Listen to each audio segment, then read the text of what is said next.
public is conditioned to look to the skies for threats. ICBMs with nuclear payloads.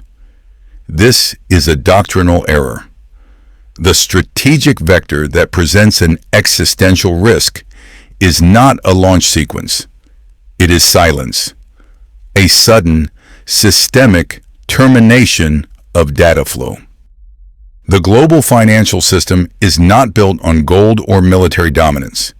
It is built on 1.3 million kilometers of undersea fiber optic cable, the nervous system of modern capital.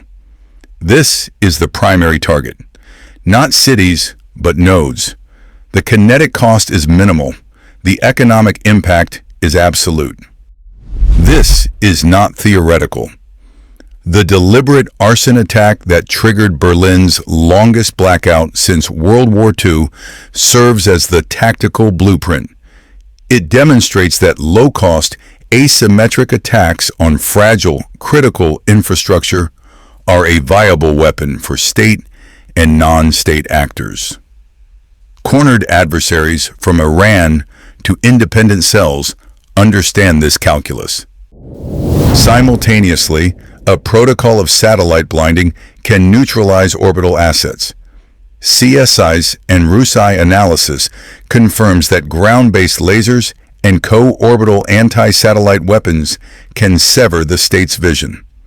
Without its undersea nervous system and its orbital eyes, the superpower becomes a blind leviathan, immensely powerful, but incapable of processing data or projecting force with precision. A thrashing giant in the dark, whose only remaining protocol is a launch-on warning response to a threat it can no longer see. The motive for this protocol of aggression is not ideology. It is a solvency crisis. A state burdened by a record $18.6 trillion in domestic household debt functions as a strategically brittle entity. This figure is not an abstraction. It is a direct cap on the state's capacity to absorb the kinetic cost of a protracted, conventional conflict. The tax base is exhausted. The political will for sacrifice is non-existent. A sustained war footing is, by definition, mathematically impossible without triggering systemic domestic collapse. CSIS analysis of state-on-state conflicts repeatedly highlights the critical vulnerability of prosecuting an unpopular war from a fragile domestic economic base. When the population is leveraged to the breaking point, a government cannot ask for more. This domestic liability forces a pivot. The system cannot afford a symmetrical peer-to-peer engagement. Therefore, it must pursue low-cost, high-yield operations against weaker states to secure liquid assets, like Venezuelan oil, as a matter of financial survival. This weakness, however, is a signal to adversaries. A cornered regime, such as reports suggest of Iran, cannot compete on conventional terms. Their response vector is dictated by this imbalance. They cannot destroy an aircraft carrier, but they can replicate the Berlin playbook: low-cost, high-impact asymmetric attacks. A single arsonist causing a citywide blackout is the blueprint. For a hyper-leveraged system, the true vulnerability is not on the battlefield. It's the fragile critical infrastructure that underpins its debt-based economy. Weakness forces the adversary's pivot to asymmetry. The kinetic cost curve has inverted. The Royal United Services Institute, RUSI, places the math in stark relief. A single $5 million advanced battle tank can now be systematically neutralized by a $500 first-person view drone. This is not a tactical shift. It is a systemic economic revolution in warfare. Analysts refer to this as the democratization of violence. Lethality is no longer the exclusive domain of solvent superpowers. It has been outsourced to the lowest bidder. For a hyper-leveraged state, wrestling with an $18.6 trillion household debt liability. This mathematical reality is a death sentence. It cannot afford a symmetric, attritional conflict. An adversary, whether a state actor like Iran or a non-state arsonist targeting Berlin's power grid, understands this blueprint. Their strategy is not to win on the battlefield, but to trigger a solvency crisis in the opponent by forcing prohibitively expensive defensive measures against cheap, ubiquitous threats. The cost to defend is now exponentially higher than the cost to attack.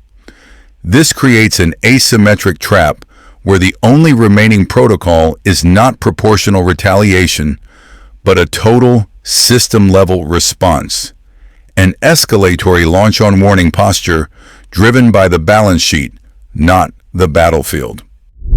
The global conflict map is being deliberately misread. The focus on conventional flashpoints is a distraction. The primary theaters of operation are not in contested seas or historic borders, but in the unstable gray zones of Western-aligned nations. These regions serve as proxy laboratories, low-cost staging grounds for asymmetric warfare protocols. Consider the recent blackout in Berlin. Authorities confirm it was a deliberate arson attack, the longest power failure since World War II. This was not random vandalism. It was a field test. A non-state actor, a single arsonist, executed a successful stress test on the critical infrastructure of a core NATO economy.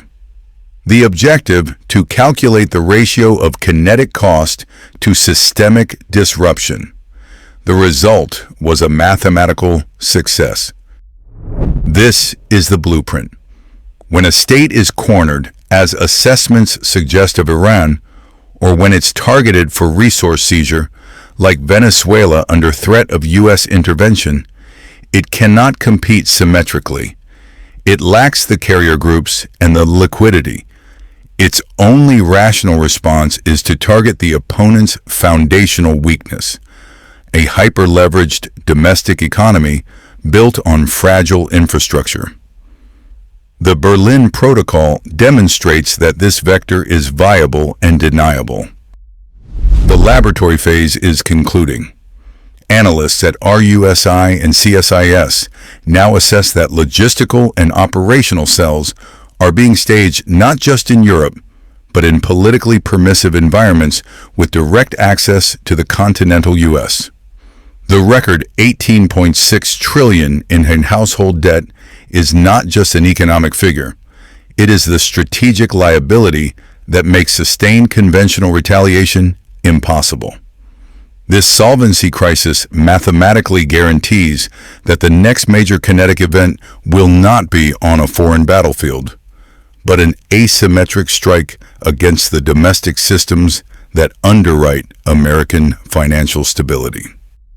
The launch-on-warning protocol is not merely a military doctrine, it is the final failure state of a bankrupt system.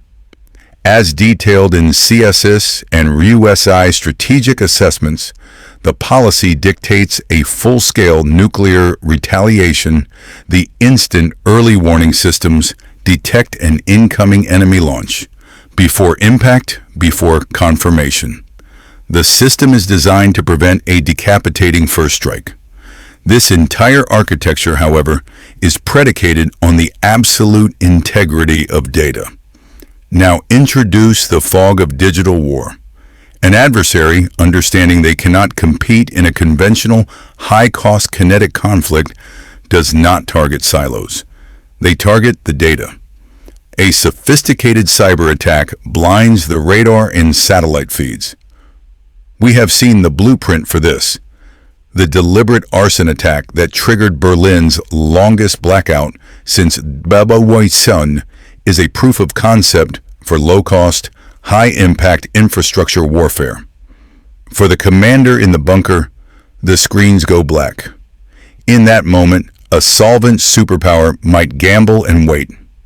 but a state crippled by a systemic solvency crisis, with household debt at a record $18.6 trillion, has no capacity to absorb a first strike and rebuild. The economic resilience is gone. The absence of data becomes the data. Fear of total system collapse forces the commander's hand. In the fog of digital war, a blind nation is a desperate nation, and the protocol defaults to launch. Economic fragility becomes the direct accelerant for nuclear escalation. The primary threat vector is no longer a carrier strike group. It is the systemic fragility born from a record $18.6 trillion in domestic household debt. According to CSI's and RUSI analyses, this internal liability severely constrains the state's capacity for sustained kinetic response. Adversaries have observed this. The deliberate arson that caused Berlin's longest blackout since W2 was not an isolated incident. It was a field test. It established a blueprint for low-cost, high-impact, attribution-impossible attacks on critical infrastructure. The calibration shot will occur within 12 months. It will not be a missile.